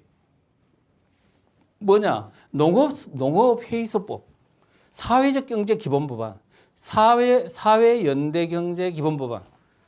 이게 공이 뭐냐 하니까 기존에 떨어져 있는 사회경제니 협동조합이니 뭐니 막 이런 경제법안들이 난립해 있는데 이거를 전체 하나로 통합해가지고 완전히 전체주의 경제 시스템으로 딱 끌고 가려고 지금 통합하고 있는 내용으로 되어 있습니다. 그래서 이제는 뭐냐 하면 모든 것이 처음에는 분산을 통해 가지고 분산을 하는 것은 현재 자유민주주의 시스템을 와해시키기 위해서 분산을 하는 것이고 분산과 분권이나 하는 것이고 분권돼 가지고 일단 와해가 되고 나면 자기들은 집권 체제로 끌고 가는 겁니다. 지금 여러분들이 우리를 완전히 망가뜨리려고 하면 첫째는 어떻게 하냐면 눕혀놓고 발하고 다리하고 모든 인대를 다 누리면 돼요. 그러면 내 몸이 정상적으로 움직일 수 있어요. 그러면 완전히 몸이 망가지죠. 그런 후에 이제 그러면 대한민국의 자유민주주의 체제는 민주니 진보니 뭐 민주 아니면 분권이니 이와 같은 명분을 가지고 대한민국의 모든 통치 질서를 완전히 해체시켜 버리는 거죠. 해체시켜 놓고 그다음에 자기들이 원하는 사람의 의회가 다시 집권적으로 끌고 가는 겁니다. 그때 해체할 때 일어나는 현상을 가지고 아, 이게 민주네. 이게 마을 민주주의네. 직접 민주주의네. 이렇게 착각하면 안 된다는 거예요. 이거는 해체 과정이라는 거죠. 이런 것들을 아셔야 된다는 말씀을 드리겠습니다. 그다음에 마을 교육에 관한 겁니다. 지금 우리 지금 여러분들 지금 마을 쪽에 보면요. 저도 보니까 우리가 기존에 있는 학교들이 있죠. 초, 중, 고등학교, 대학교 이런 거는 정규 학교고. 근데 한참 여러분 요즘 보시면 마을 학교 같은 게 있죠. 좌파들이 만든 마을 학교, 마을 도서관 이상한 것들이 많아요. 근데 그게 전부 다 지금 다 떨어져 있잖아요. 떨어져 있는데 지금 이 사람들은 뭐냐면 이거를 하나로 통합하려고 해요. 이미 2019년도에 그때 교육부 장관 유은혜인가요? 유은혜. 그 사람이 이제 만들어 놓은 그 자료들을 보니까 이제 기존에 있는 모든 떨어져 있는 학교들을 하나로 통합해 가지고 운영하겠다. 이거를 이제 발표를 했어요. 자, 통합을 하는 이유는 뭘까요? 기존에 있는 초, 중, 고등학교, 대학교 다 있고 좌파들이 만든 민간 학교, 마을 학교 뭐 다 있는데 이거를 통합 관리하겠다고 발표를 했는데 왜 통합 관리하냐? 이유가 있습니다. 지금 좌파들의 민간에 있는 좌파 마을 학교는 정부의 지원을 못 받아요. 그런데 통합 관리하면은 이 단체도 교육기관으로서 정부 지원을 받을 수 있어요.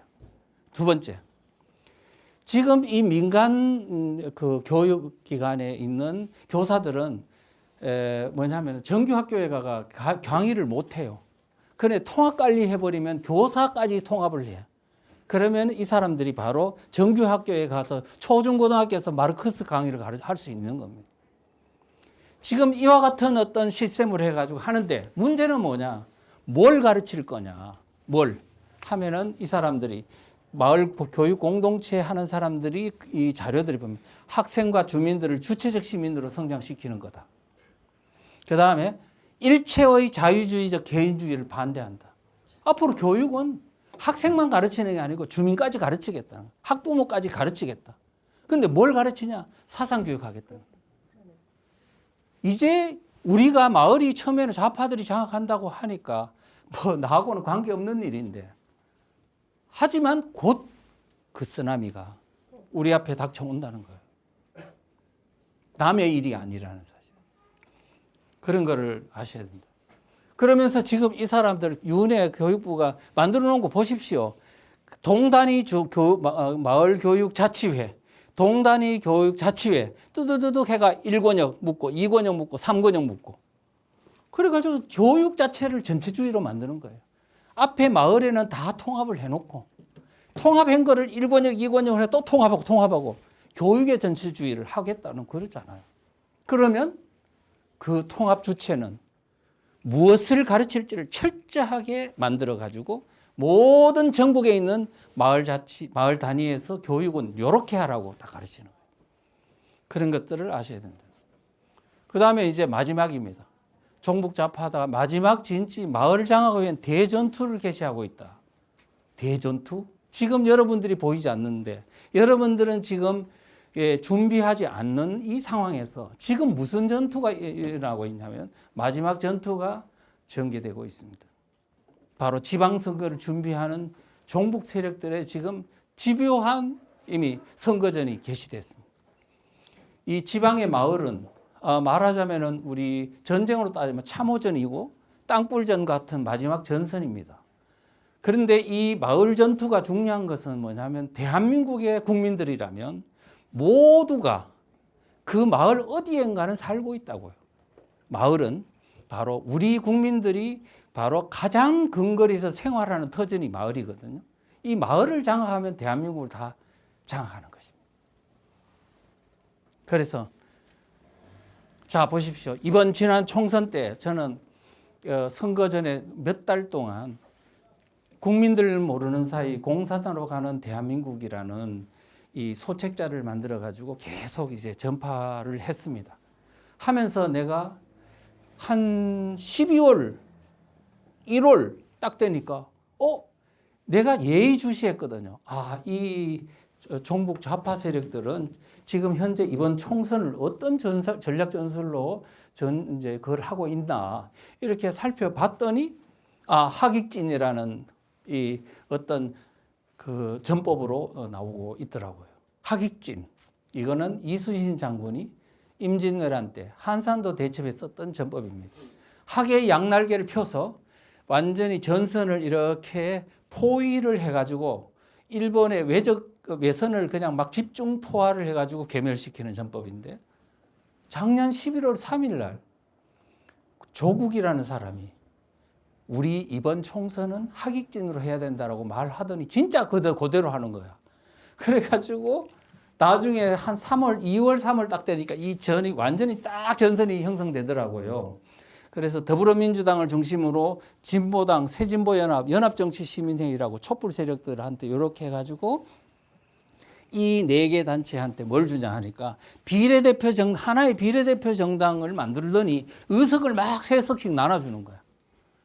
그래서 이게 어쩌면은 이제는 하나의 정당이 돼버린 거지. 이거는 하나의 운명 공동체가 되는 거죠. 요 정도 탁 묶어놓고 이제 그걸 해놓고 그 다음에 더불어민주당에서 막 이탈한 세력이 있어요. 그 사람들이 조국혁신당 만들더니 송영길의 소나무당 만들더니 이낙연의 새로운 미래도 만들더니 막 이탈해가니까 사람들은 저 사람들 총선 앞두고 왜 저렇게 자중질환을 일으키나. 저 사람들도 참 머리가 안 돌아간다? 그랬는데 그게 아니고 이탈하더니 바로 착착착 전선 재배치를 하는 거야. 이게 분열과 갈등이 아니고 전선 재배치였어요. 한쪽은 더불어민주당과 하나의 정당이 되는 비례대표 정당으로서 만들고, 하나는 딱딱딱 재배치하더니 그 다음에 뭐냐면은 이제 윤석열 정부를 괴멸시키는데, 총선이 끝난 후에 바로 지금도 윤석열 탄핵, 뭐 최상병 특검, 김건희 특검 해가지고 막 융단 폭격을 하고 있잖아요. 지금 이 전선 재배치는 바로 총선 이후에 윤석열 정부를 괴멸시키기 위한 전략적 차원에서 재배치한 것이었는데 굉장히 깊은 의도를 갖고 이렇게 전략을 짠 거예요. 그런데 여기서 주목하고 있는 건 더불어민주당과 진보당 요거를 요렇게 동그라미 했어요. 앞으로 새로운 지방 장악을 위한 연대연합체의 가동이라고 했어요. 왜냐하니까 진보당 주변을 보니까 민노총이 거기에 붙어 있고 노동당이라고 붙어 있고 지역당 연합이 붙어 있는 거예요. 그러니까 작년 제가 한 11월, 12월부터 이거를 주목했죠. 지역당 연합? 그 민노총은 사실은 이미 진보당하고 이미 그 연합 관계에 있으니까 뭐 그렇다 치고 지역당 연합 좋아. 이게 뭐지? 지역당 연합. 이미 2021년도 10월 달에 직접 민주마을자치 전국민회라는 이제 단체가 있는데 거기서 앞으로 마을로 간 촛불민주주의, 좌파 마을 공화국을 만들겠다고 선언을 하고 그들이 꿈꾸는 마을 시스템을 이렇게 써놨더라고요. 첫째, 읍면동별로 마을 공화국을 만들겠다. 자, 두 번째, 그렇게 해서 마을을 완전히 독립국가 비슷한 마을 공화국으로 만든 후에 시도별로는 지역당을 만들겠다. 지역당 만들겠다. 그다음 세 번째는 그거를 기반으로 해가지고 정권을 잡으면 이거는 뭐가 되냐면 마을 연방민주공화국이 되겠다. 자, 대한민국에서 만약에 이거를 마을 운동을 통해서 이게 성공을 거둬서 국가를 장악한다면 이 성공 모델을 전 세계에다가 다 수출을 해가지고 마을공화국 지구연방을 만들겠다. 이렇게 이제 주장하고 있는 겁니다. 이게 꿈꾸는 것 같아요? 아니, 그러면 2001년도에 군자산의 약속 있잖아요. 3년 내에 민노당의 당권을 장악하겠다. 그리고 10년 내에 정권 잡겠다. 진짜로 당권 장악하고 그걸 기반으로 통진당 만들어가지고 민주당하고 야권연대 해가지고 2012년도 먹을 뻔 했잖아요. 이게 꿈인 것 같습니까? 우리가 지금 문제는 그들의 세력이 강해서도 아니고 그들이 뭔가 정말로 철저한 전략 전술이 뛰어나서도 아니고 딱 원인이 하나 있다면 우리가 너무 무지하다는 겁니다. 왜 그러냐고요? 지금 여러분들 진보당 아시죠? 진보당. 진보당 지지율이 얼마인지 아세요? 1%예요. 1%. 진보당 지지율이 1%라고요. 그런데 지금 진보당이 이걸 다 지금 먹고 들어가는 거예요. 아까 그랬죠. 시도별로 지역당을 만든다고 했는데 실제 만들었어요. 전북당. 전북지역당이라는 걸 만들었는데요. 그러면서 앞으로 전북 지역의 수권 정당을 목표로 총선에 임하고 지방선거에 임한다고 했어요. 그래서 이게 뭐 그냥 자기들이 하는 소린가 했더니 이번에 총선 때 지역당 연합이라는 이게 딱 나타나는 걸 보고 이게 무시 못할 존재로 이미 커졌구나 하는 것을 이제 알게 됐습니다. 그리고 지난 대선 때 전북 지역에 그 마을 활동가 15,000명이 이재명 지지선을 했습니다. 15,000명. 그러면 그 15,000명이 아마 이런 바로 지역당을 만드는 주체 세력이 아닐까. 그러면 전북만 지금 참여 안 한 사람도 있을 거 아닙니까? 참여한 사람만 15,000명이면 전국의 좌파 마을 활동가 이재명을 지지하거나 여기에 철저히 하는 마을 활동가 그룹은 몇 명이라고 봐야 되냐. 아무리 못해도 10만 명은 넘을 거 아닙니까? 20만 명, 10만 명에서 20만 명이 되겠죠. 그 사람들이 지금 마을을 장악하는 걸 하고 있는데 그 컨트롤 타워는 누구냐 하면 저는 아마 진보당이라고 봅니다. 일본에 있는 어떤 기자가 전에 좀 물었어요. 몇 달 전에. 지금 진보당이 뭐 하고 있습니까? 좀 해가지고 제가 자료를 찾아보니까 대표 선거를 하고 있더라고요. 총선 이후에. 그래서 대표 선거를 하고 있는데 그중에 이 지금 진보당 대표는 누가 됐냐? 김재현이 됐습니다. 경기동부연합.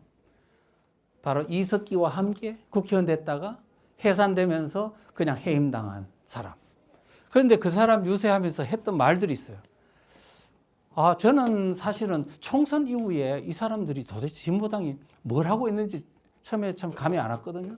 근데 이 유세하는 그것들 딱 보는 순간에 지금 2026년도 지방선거를 위해 가지고 완전히 올인하고 있구나 하는 걸 알았습니다.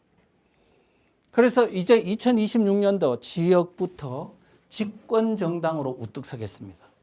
다가올 지방선거는 진보당의 진면목을 국민한테 보여줄 수 있는 절호의 기회다.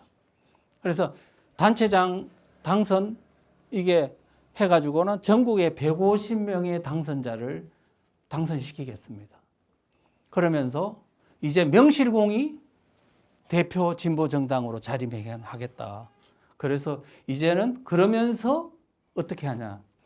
그 다음 대선 때는 다른 정당을 견인해서 이제는 집권 정당이 되겠다. 옛날에 통진당이 13명 가지고도 민주당하고 견인해가지고 사실은 공동정부를 구성하려고 했는데 이제 이번에 150명 정도 되면은 이제는 민주당을 끌고 갈 수 있을 것 같다 느낌이 들고요. 그래서 지방선거 승리가 절대적이라고 말을 하고 있습니다. 근데 지금 이제 내가 이 사람을 주목하는 이유는 가만히 보니까 지금 발언 중에 그게 나와요. 앞으로 지방선거를 이기기 위해서 지금 뭘 할 거냐. 자, 보십시오. 모든 당원이 지역 집권의 주역이 되도록 지역위원회 중심으로 당 조직을 재편하겠다. 읍면동별로 이게 당 조직을 완전히 지방선거 시스템으로 딱 다시 재편하겠다는 거예요. 그 다음에 읍면동별로 안에 또 소그룹별, 선거구별 당협협의회, 당원협의회를 구성해가지고 주민 밀착형 행사를 할 수 있도록 활동을 할 수 있도록 하겠다. 자, 그래 놓고 지금 요즘 내가 보니까 동네를 다니면 쓰레기 줍고 있는 진보당 회원들이 많더라고요. 지금 벌써 선거운동을 시작했습니다. 그래서 우리가 지금 현재 이런 것들을 보면 우리가 지금 넉넉고 선거 판세가 어떠니 분석할 때가 아니다. 이 마을로 들어가야 돼. 자, 그러면서 이제는 마지막 기회다. 대세 마을 운동 통해 주민 각성 운동 일으키자. 근데 이 대세 운동이란 말이 제가 주장하는 진보 보수라는 프레임은 이제는 좌익한테 유리한 프레임이기 때문에 이걸 폐기하자. 그리고 대신 그러면 대한민국 세력과 반대한민국 세력이라는 이 프레임으로 새롭게 재편해서 대한민국에게 유리한 프레임으로 국민들 머릿속에 일단은 넣자. 그러면 대한민국을 긍정하는 세력 안에는 보수로 하든 중도로 하든 진보로 하든 대한민국의 자유민주주의를 긍정하는 사람은 다 하나로 묶으면 바로 이게 국민통합운동이 되는 것이고, 근데 통합으로 끝내는 게 아니고 대한민국적 가치가 무엇인지를 가르치는 교육운동을 겸해서 해야 된다. 이렇게 말씀드릴 수가 있습니다. 그래서 저는 지금 요즘 대세운동중앙회라는 단체를 만들고 있는데 이거는 독립단체라기보다는 지금 대세 반대세와 같은 대세운동회 같은 교육운동을 모든 단체들한테 소프트웨어를 공급하는 그런 업체를 활동을 통해서 우리 모든 우파 단체들이 지금 분열을 딛고 이제는 하나의 어떤 전선으로 이렇게 구축해서 해야지만이 이와 같은 것이 되지. 지금 현재 7, 8년 동안 고생은 했지만은 분열된 상태에서 멋대로 했기 때문에 4분 5열 상태에 있었다. 그래서 이제 우리가 교육을 통해서 각 단체 활동을 그대로 다 하시되 적어도 이와 같은 대세 운동에 간 프레임만은 교육을 좀 받고 했으면 좋겠다는 겁니다.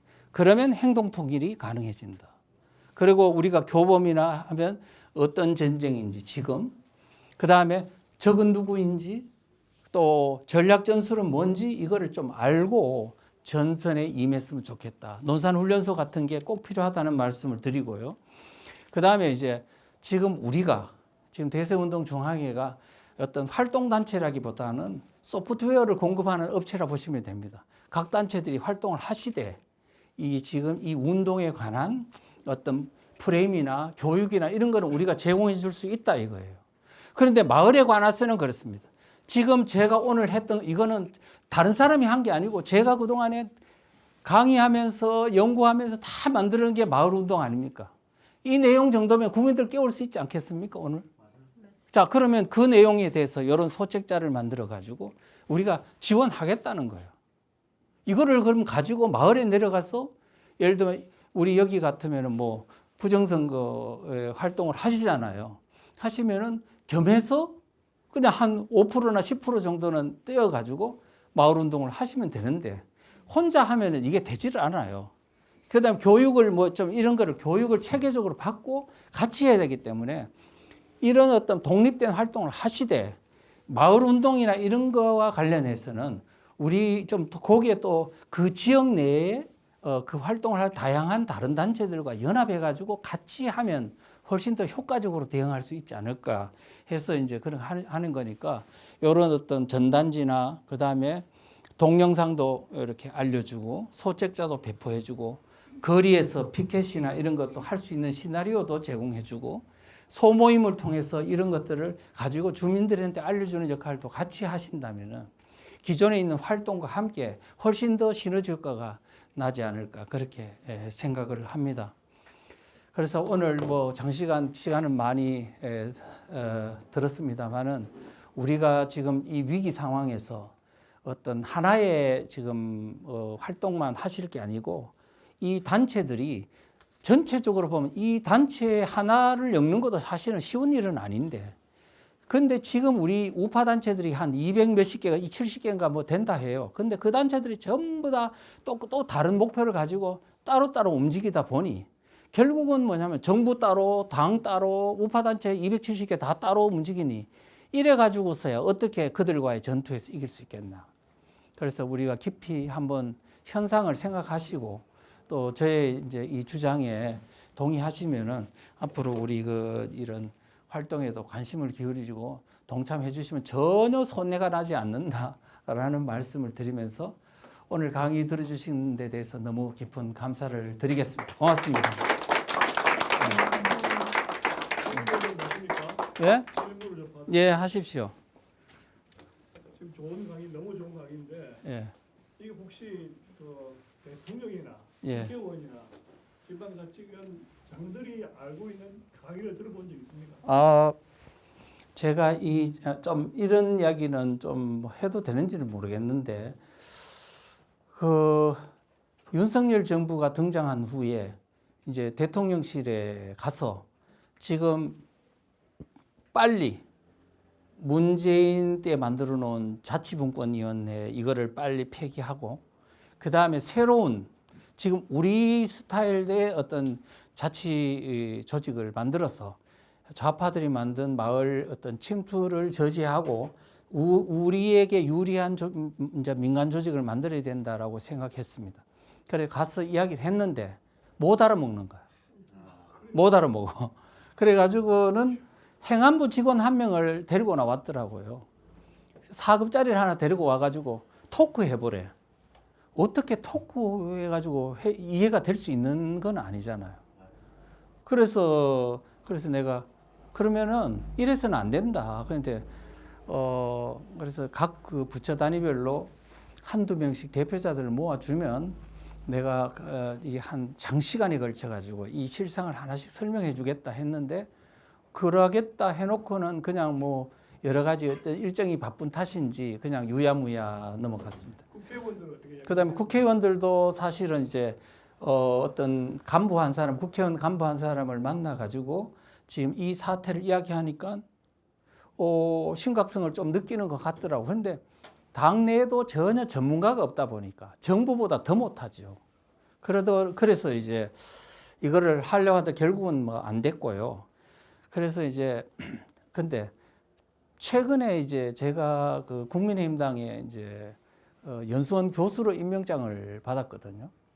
받아가지고 했더니 그 뭐 여기저기서 이제 강의를 해달라 그래요. 내일도 어떤 그 시도당에서 강의를 하는데 아마 한 1000여 명쯤 온다 뭐 그런 말도 있고 하더라고요. 그래서 상당히 많은 어떤 여기저기 단체들이 제보고 이제는 임명장을 받다 보니까 이제 좀 뭔가 마음의 문이 열렸는지 상당히 듣는 수용 속도가 굉장히 좋더라고요.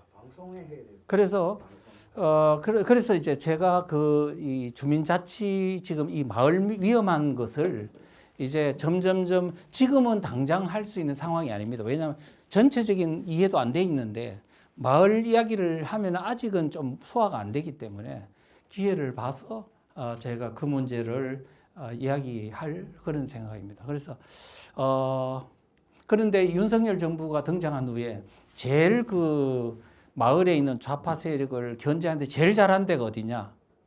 어딜 것 같아요? 서울시입니다. 서울시. 왜냐하면 이미 벌써 그런 문제들이 많이 부닥쳐가지고 오세훈 시장이 제일 상당히 적극적으로 마을 중간 지역 조직 그거 있죠. 그 조직들을 견제하고 자금줄 자르고 그런 걸 많이 했거든요. 윤석열 대통령도 민노총이라든가 이런 단체에 자금줄 자르는 건 상당히 잘했어. 문제는 뭐냐면 자금줄 자르고 이와 같은 조직들을 견제하는 활동은 미봉적이잖아요. 그러니까 본질적인 문제 아까 있잖아요. 그 본질적인 문제가 이해가 돼야 어떻게 해가 그들을 급소를 찌를지가 알지. 그런 일부 미봉책으로는 안 되는데 이제 그런 분들이 그러니까 그게 결국 뭐냐면 대통령실의 문제만도 아니고 당의 문제만도 아니고 우리 우파 단체들조차도 지금 여기에 대해서 전부 다 자기 관심사만 하지.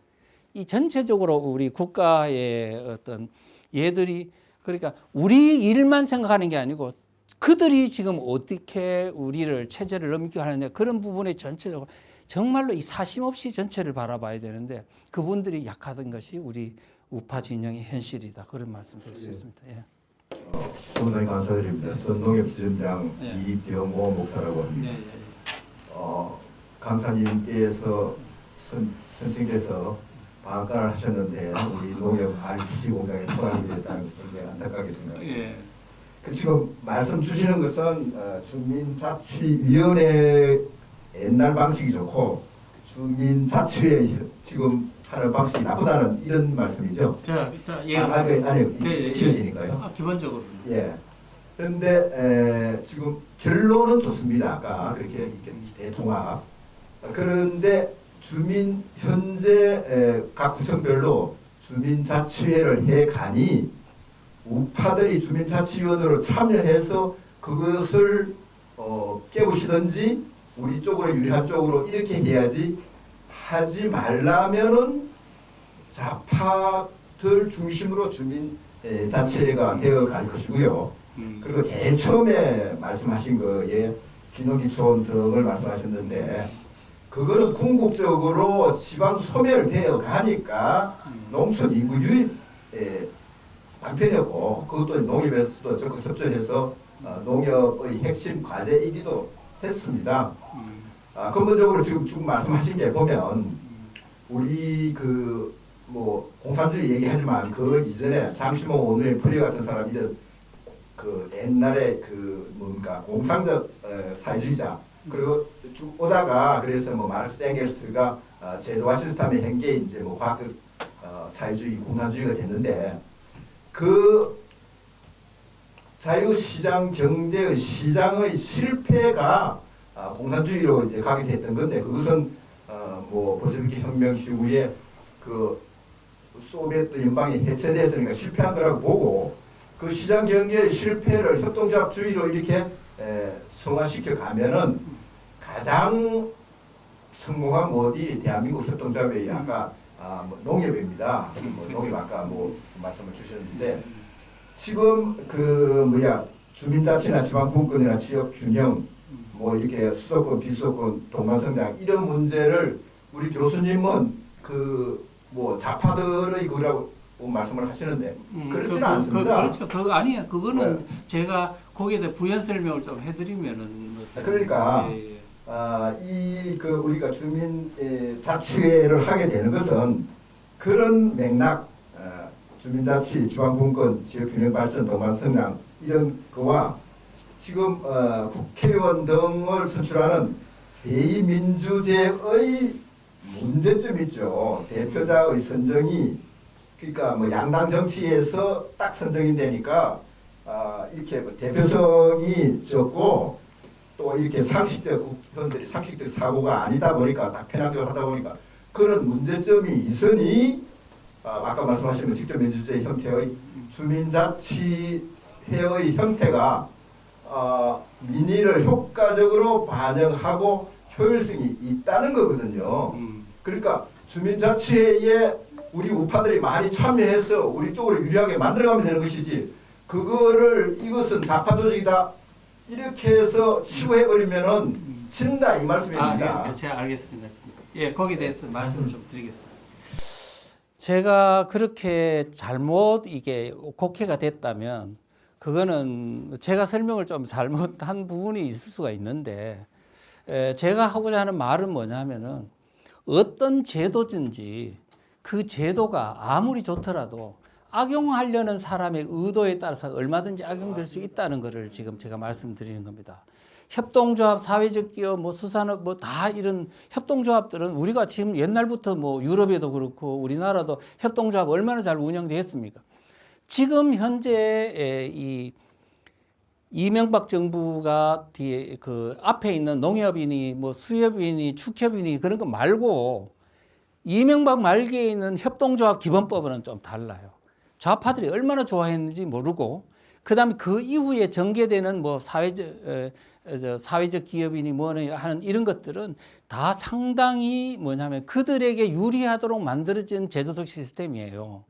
그래서 우리가 어떤 제도를 보고 뭐 옛날에 뭐 이스라엘에도 뭐 이런 어떤 제도도 있고 스위스에도 있고 다 하지만 그거를 지금 한국에 이야기하기에는 한국을 그 어떤 문제들을 악용하는 세력들의 이 어떤 의도와 목적을 명확하게 알고 뭐냐 분석을 해야지. 안 그러면 절대로 그 분석이 안 된다는. 지방자치라는 거는 이미 세계가 다 하고 있는 건데 이 지방자치를 그들이 어떻게 대한민국의 하부를 이게를 괴멸시키고 그 다음에 그들의 세상을 만드는 도구로 쓴다는 게 문제인 거지.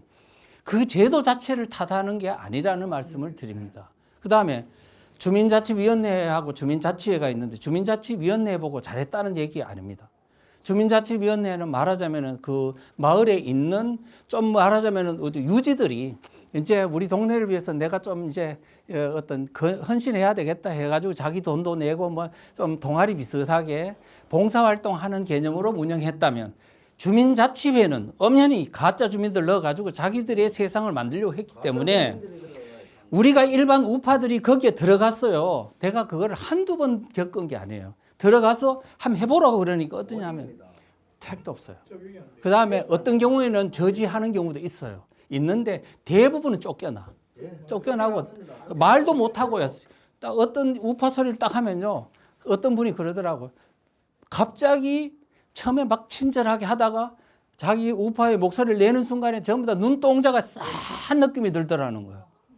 그래서 지금 우리가 투쟁력이 있는 선수들도 그들 속에 들어가서 난투할 수 있는 능력이 없는데 우리가 준비가 안 된 사람들이 그 속에 들어가서 하는 거는 안 되고 그래서 뭐냐면 판 자체를 바꾸든지 아니면 진짜 뭐냐면 철저히 교육받고 들어가서 혁파를 하든지 그걸 그렇게 되기에는 우리의 내공이나 이런 게 많이 연약한 부분이 있어서 그렇다는 말씀을 드리겠습니다. 예.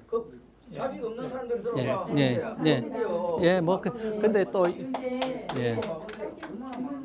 짧게 해주시면 질문 말씀드리려고 하는 게 아니고요. 제가 10년을 이제 어린이집을 했어요. 했는데 지금 교수님 말씀에 제가 지금 중간중간에 너무나 공감을 많이 하는 게 뭐냐면은 박근혜 대통령 시대 때에는 흔한 얘기로 왜 우리가 포인트 적립하는 거 있잖아요. 1원, 2원 그런 것 가지고는 안 따졌거든요. 근데 제가 지금 이게 주민자치 뭐 이렇게 하면서 지방분권 얘기하시면서 지방자치 얘기하시면서 듣다 보니까 문재인 정권 들어서서 그 문재인 정부 시대에 그 시청에서 들어오는 그 압력이라는 거는 실로 진짜 상상하지 못했어요. 예, 상상을 못해요. 제가 그래서 제가 어린이집을 그만뒀거든요. 그 다음에 또 한 가지는 뭐냐면은 전에는 네이버나 이런 데서 박근혜 대통령 시대 때는 제 이름을 검색을 해도 제 이름이 안 나왔어요. 근데 문제는 뭐냐? 문재인 정권 딱 들어서니까 제 이름을 네이버에서 검색을 하잖아요. 그러면은 어느 어린이집이고 위치가 어디고 다 나오더라고요. 그렇죠. 나오죠. 예, 이게 문제인 거예요. 예, 알겠습니다. 제가 지금 너무나 지금 공감을 많이 합니다. 예. 그리고 선생님에 대해서 아까 이제 내가 했던 말 중에 좀 한마디만 딱 한 1분에 져서 말씀을 좀 드릴게요. 농업회의소법이라는 게 이번에 통과되려고 올려봤다가 아마 저지된 것 같아요. 근데 농업회의소법을 내가 도대체 이게 무슨 법인지를 봤더니 그 상공회의소라고 있죠. 상공회의소.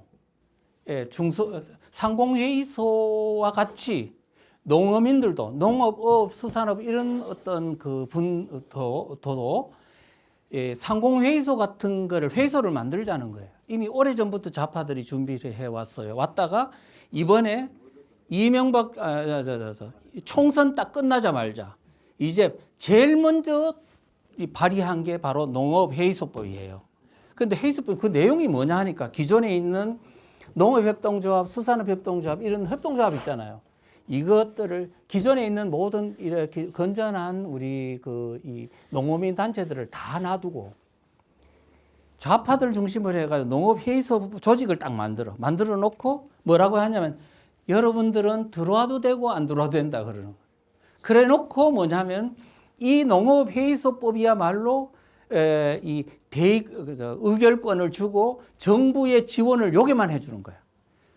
농업협동조합, 수산업협동 여기에는 다 안 해주고 자발적으로 일어난 조직인데 여기에는 정부가 예산도 지원해주고 정부만 제선하는 자치단체까지 다 지원해주도록 해주고 모든 대의 권한, 의결 권한을 여기에다 주는 거예요.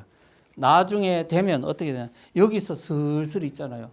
우리도 저 농업회의소에 들어가자고 다 들어갔어. 결국은 이 좌파들이 농업 어떤 조직들을 하나로 통합해가 장악해 나가는데 여기에 그냥 나중 결국은 줄줄줄 딸려갈 것이다.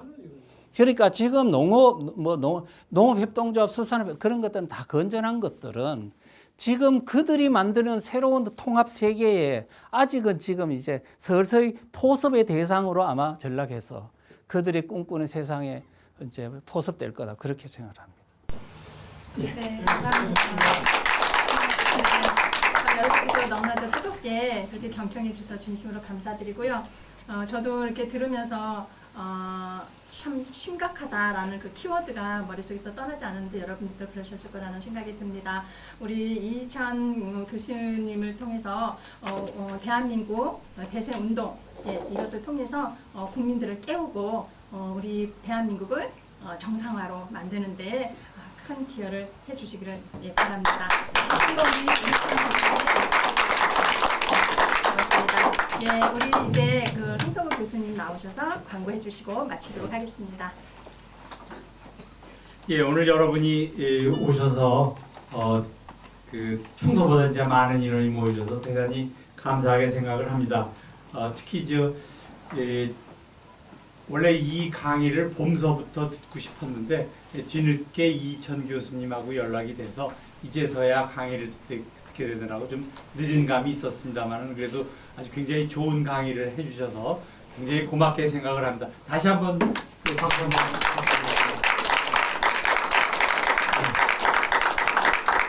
부탁드립니다. 다음번 용산 포럼은 12월 6일 금요일 날 역시 5시에 이 자리에서 하도록 하겠습니다. 다음번에는 전 통일연구원장이신 손기웅 원장께서 국가 성장과 평화 통일을 위한 국가 전략, 그래서 부제로 그린 데탕트와 DMZ UN 평화대학교에 대해서 특강을 하고 토론을 하는 그런 자리를 갖도록 하겠습니다. 오늘 늦게까지 참석해 주셔서 대단히 감사합니다.